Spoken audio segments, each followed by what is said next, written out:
అందరికి నమస్తే. బడ్జెట్ అసెంబ్లీలో స్టేట్ బడ్జెట్ ప్రభుత్వం ఫస్ట్ టైం బడ్జెట్ పెట్టిండు. కాంగ్రెస్ గవర్నమెంట్ వచ్చిన తర్వాత 6 గ్యారెంటీల మీద జనమంతా కూడా ఆసక్తిగా చూస్తున్నారు. ఇప్పటిదాకా ఎప్పుడో అమలు కావాల్సిన పెన్షన్ లాంటి స్కీములు అమలు కాలేదు. తర్వాత వాళ్ళు ఇచ్చిన 6 గ్యారెంటీల్లో మహిళలకు 25,000 లాంటి స్కీమ్స్ అమలు కాలేదు. ఈ బడ్జెట్ తర్వాత ఖచ్చితంగా వస్తుందేమో అన్న ఒక ఆశతో ఉన్నారు. బట్ బడ్జెట్లో కేటాయింపులు దాని మీద ఇప్పటికే చాలా విశ్లేషణ జరిగినాయి. మనతో సీనియర్ జర్నలిస్ట్ అండ్ ఆచార్య సునీల్ రెడ్డి అన్న ఉన్నారు.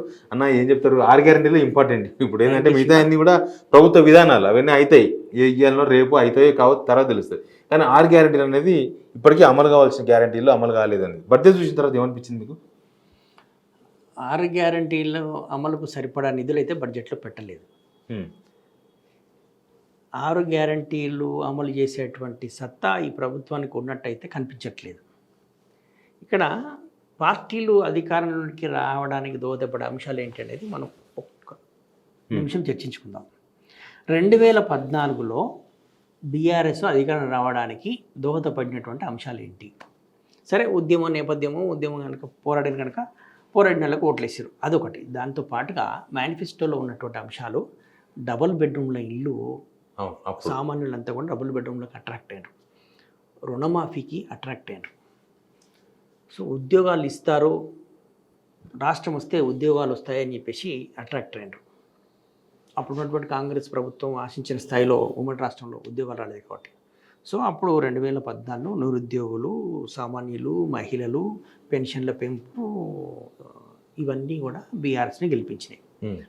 రెండవ దఫా రుణమాఫీ అంశము, రైతు బంధు, తర్వాత ఇటువంటి అంశాలన్నీ కూడా, నిరుద్యోగ భృతి కూడా.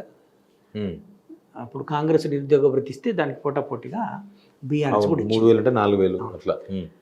అవి అమలు చేయకపోవడం వల్ల బీఆర్ఎస్ పైన ప్రజల లోపల అసంతృప్తి వచ్చేసింది, ఓడిపోయింది. కాంగ్రెస్ గెలవడానికి కారణం ఇప్పుడు దోహదపడ్డ అంశాలు ఏంటి? 6 గ్యారెంటీలు, నిరుద్యోగ భృతి, మొదటి ఏడాదిలోనే 2 లక్షల ఉద్యోగాల భర్తీ, ఇటువంటి హామీలు.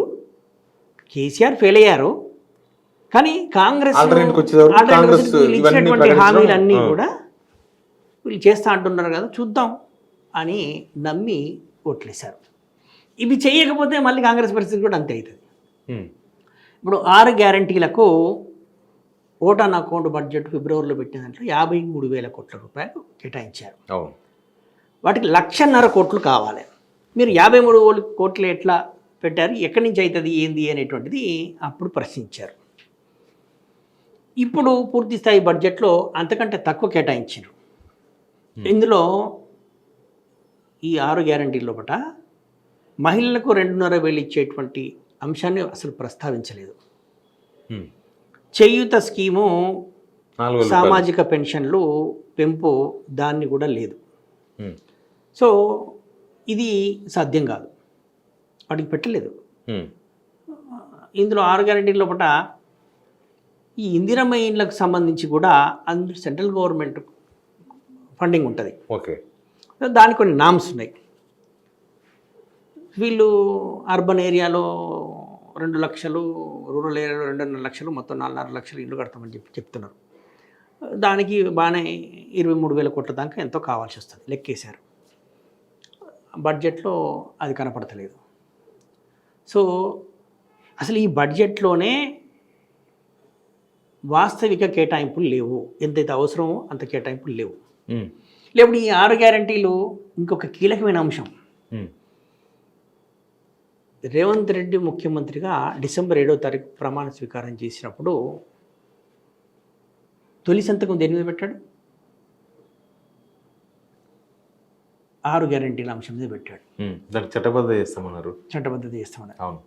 రెండవ సంతకం ఆ దివ్యాంగురాలు రజనీ ఉద్యోగం ఇచ్చేటువంటి దాని మీద పెట్టాడు. అయిపోయిందా? క్యాబినెట్ మీటింగ్ జరిగింది, సేమ్ డే కదా. క్యాబినెట్లో ఏం చేసారు? 6 గ్యారెంటీలకు చట్టబద్ధత కల్పిస్తామని చెప్పారు. డిసెంబర్లో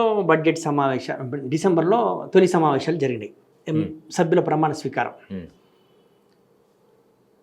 సబ్జెక్టు కరెక్షన్ నాకు గుర్తుంతందుకు డిసెంబర్ 17 సీఎం రేవంత్ రెడ్డి గారు అసెంబ్లీలో మాట్లాడుతూ దీనికి చట్టబద్ధత కల్పిస్తాము అని. అవును అన్నారు.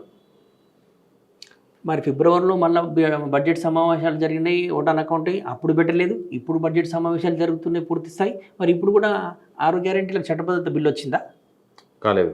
రేపు 1వ తారీఖు సెప్టెంబర్, ఆగస్టు 1వ తారీఖు 2వ తారీఖుల ఆ బిల్లు వచ్చేటువంటి అవకాశం ఏమైనా ఉందా? చెప్పలే, మరి పెడతారా లేదా అనేది. పెట్టకపోతే ఏమైతే జనం ప్రశ్నిస్తారు కదా, మళ్ళాంటి వాళ్ళు ప్రశ్నిస్తారు కదా, ఎందుకు పెడతలేరు? పెడితే ఏమవుతుంది? పెడితే మనం కోర్టుకు పోతాం, ఇది కనుక నిధులు పెట్టకపోతే మేము కోర్టుకు పోతాం, కోర్టుకు పోయి వచ్చినప్పుడు కోర్టుకు పోవచ్చు, మనం కోర్టుకు ఛాలెంజ్ చేస్తారు. ఛాలెంజ్ చేస్తే కోర్టు డైరెక్షన్ ఇస్తే నిధులు కేటాయించాల్సి వస్తుంది. అది తప్పించుకోవడం కోసమే చట్టబద్ధత కల్పించట్లేదు. మన నిధులు కనుక ఉన్నట్టయితే వీటిని 6 గ్యారెంటీలను అమలు చేసే చిత్తశుద్ధి కనుక ప్రభుత్వం అనుకున్నట్టయితే ఎందుకు ఈ 6 గ్యారెంటీల పథకానికి చట్టబద్ధత కల్పించట్లేదు? క్యాబినెట్ నిర్ణయాన్ని ఎందుకు ఇంప్లిమెంట్ చేయట్లేదు? మేనిఫెస్టో ప్రామిస్, తర్వాత floor of the house CM ఆయన ఇచ్చినటువంటి హామీ, cabinet decision, cabinet first meeting decision, first decision అని చెప్పిండ్రు హౌస్లో. మరి ఎందుకు అంటే దీన్ని బట్టి ఏమర్థమవుతుంది? వాళ్ళకు అమలు చేసేటువంటి ఆలోచన చిత్తశుద్ధి ఉందనిపిస్తుందా? లేదు, చట్టబద్ధనే ఇది ఉంటే చట్టబద్ధ చేయాలి. వాళ్ళకి చిత్తశుద్ధి ఉంటే చట్టబద్ధ చేయాలి. మిగతా అని కాదు, మేము మాట ఇచ్చినాం, వీటికి అన్నిటికీ కేటాయిస్తున్నాం అని చెప్పాలి. నిరుద్యోగ వృత్తికి సంబంధించినటువంటి ప్రస్తావనే లేదు. దాని మీద రివర్స్ గేర్ కూడా వేసిండ్రు. తర్వాత దళిత బంధుకు సంబంధించినటువంటిది లేదు. అవును. ఆటో డ్రైవర్లకు ఇస్తానటువంటి డబ్బులు లేవు. అవును. ఇటువంటి చాలా అంశాలు అవి బడ్జెట్ సరిపోదు. అసలు శివన్ ఇంకొక వీడియో చేయాలి. 2,91,000 కోట్ల బడ్జెట్ అసలు అది సాధ్యమవుతుందా కాదా అనేటువంటిది. ఓకే, ఇది ఈ 6 గ్యారెంటీలకు సంబంధించి అయితే ఈ లాజిక్ ప్రకారం మీకేం అర్థమవుతుంది? కష్టం అనిపిస్తుంది. అసలు దాని గురించి మాట్లాడతలేదు కదా బడ్జెట్ స్పీచ్లో కూడా. బట్టి విక్రమార్క గారు బడ్జెట్ స్పీచ్లో కూడా అభయహస్తము 6 గ్యారెంటీల కార్డు అనేటువంటి ప్రస్తావనలు ఇప్పుడు చేయట్లేదు. అవును, మాట్లాడతలేరు. ఇంకా చాలా ముందు పోతుంటే ముందు కూడా మాట్లాడారు, మిగతా అన్ని కూడా మాట్లాడారు. కానీ కనీసం ప్రతిపక్షంలో మాట్లాడాలి. 6 గ్యారెంటీలు ఏంది, ఇస్తుండ్రా ఇస్తలేరా? ప్రతిపక్షాలు మాట్లాడాలి. మరి బడ్జెట్ చూస్తేనేమో అంతంతనే ఉంది. ఇచ్చినా కదా ఆల్రెడీ 5 అంటున్నారు వాళ్ళు. ఏమనంటే మొత్తం 6 గ్యారెంటీలు 13 ఉన్నాయి. దానిలో 13 అంశాలు ఉన్నాయి. అవును. దానిలో మహిళలకు ఉచిత ప్రయాణం ఇచ్చి అయిపోయింది మహాలక్ష్మి అంటున్నారు. 2,500 నెలకు 2,500. అవును, అది ఇంపార్టెంట్. అసలు 17,500 కోట్లు కర్ణాటక బడ్జెట్లో పెట్టారు, వాళ్ళు ఇంప్లిమెంట్ చేస్తున్నారు. వాళ్ళు దానికి మహిళలకు తెలంగాణ కంటే ముందు ఎలక్షన్స్ కర్ణాటకలో జరిగాయి, అక్కడ హామీ ఇచ్చారు. ఆ హామీ వల్లే గెలిచారు మహిళల కోసం అని చెప్పేసి. సేమ్ కర్ణాటకలో ఇచ్చాము హామీలు అని చెప్పేసి అదే హామీని ఇక్కడ కూడా ఇచ్చారు, గెలిచారు. మహిళలకు అక్కడ బడ్జెట్లో 17,500 కోట్లు ఖర్చు కేటాయించారు. అది అక్కడ అమలవుతుంది స్కీమ్. ఓకే, కానీ చాలా ఇబ్బంది. కర్ణాటకలో కూడా చాలా కింద మీద ఉంది. సరే, కర్ణాటకలో ఉన్నది అది సరే, మనం అంత లోతులోకి మనకు అవసరం లేదు, అది స్టడీ చేయలేదు కూడా నేను. ఇక్కడ మాత్రం 14,000 కోట్లు కావాలి. అక్కడ 17,500 కోట్లు వీళ్ళు ఇచ్చిన లెక్క ప్రకారము 14,000 కోట్లు కావాలి, కేటాయించలేదు. లేవు డబ్బులు. అసలు స్కీమ్ గురించే లేదు, లేవు డబ్బులు. ఇంకా తులం బంగారం అదంతా ఒకటి, మళ్ళీ డబ్బులు లేవు. ఈ రాష్ట్ర ఆర్థిక స్థితి ఏంటి, ఎంత స్టేట్ ఓన్ రెవెన్యూ ఎంత వస్తుంది, సెంట్రల్ గవర్నమెంట్ నుంచి ట్యాక్స్ షేర్ ఎంత వస్తుంది, గ్రాంట్ ఇన్ ఎయిడ్ ఎంత వస్తుంది, మనం ఎంత మేరకు రుణాలు తీసుకోవచ్చు, ఈ రకమైనటువంటి అవగాహన వాళ్ళకి లేదని కాదు, ఉంది. ఎందుకంటే చాలా సీనియర్ మోస్ట్ మంత్రులుగా చేసిన వాళ్ళు ఉన్నారు, చాలా సీనియర్ మోస్ట్లు. ఈవెన్ సీఎంగా ఉన్నటువంటి రేవంత్ రెడ్డి గారు కూడా వీటి మీద చాలా లోతైన అవగాహన ఉంది, లేదని కాదు. చాలా నాలెడ్జ్ ఉన్నటువంటి లీడర్, అందులో డౌట్ ఏం లేదు. కానీ తెలుసు, కానీ అధికారం రావడం కోసం మేము చేస్తాము, అది సాధ్యం కాదు అనేటువంటిది కూడా వాళ్ళకు తెలుసు ముందే. వీళ్ళందరికీ తెలుసు, వీళ్ళందరికీ అవగాహన ఉంది. అవగాహన ఉన్నటువంటి నాయకులే, అందులో డౌటే లేదు. చాలా తెలివైన నాయకుడు, అందులో డౌటే లేదు. కానీ ఆ తెలివిని జనాలు నమ్మించడానికి ఉపయోగించాలి. అంటే జనాలు ఇప్పుడు వాస్తవం చెప్పాలి, ఇది సాధ్యం కాదు అని చెప్పేసి.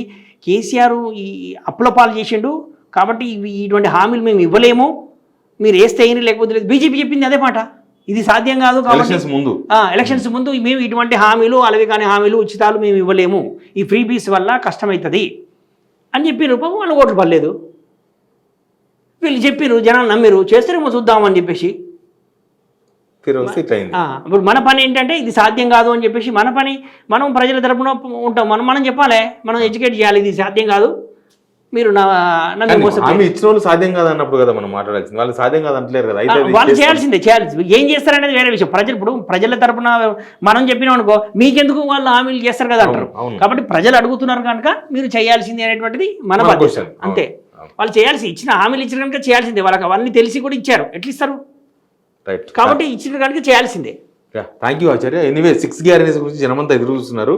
ప్రభుత్వం ఏమో ఆ చర్చను బంద్ చేసింది. చూద్దాం ఏం జరుగుతుందో. Please subscribe signal TV.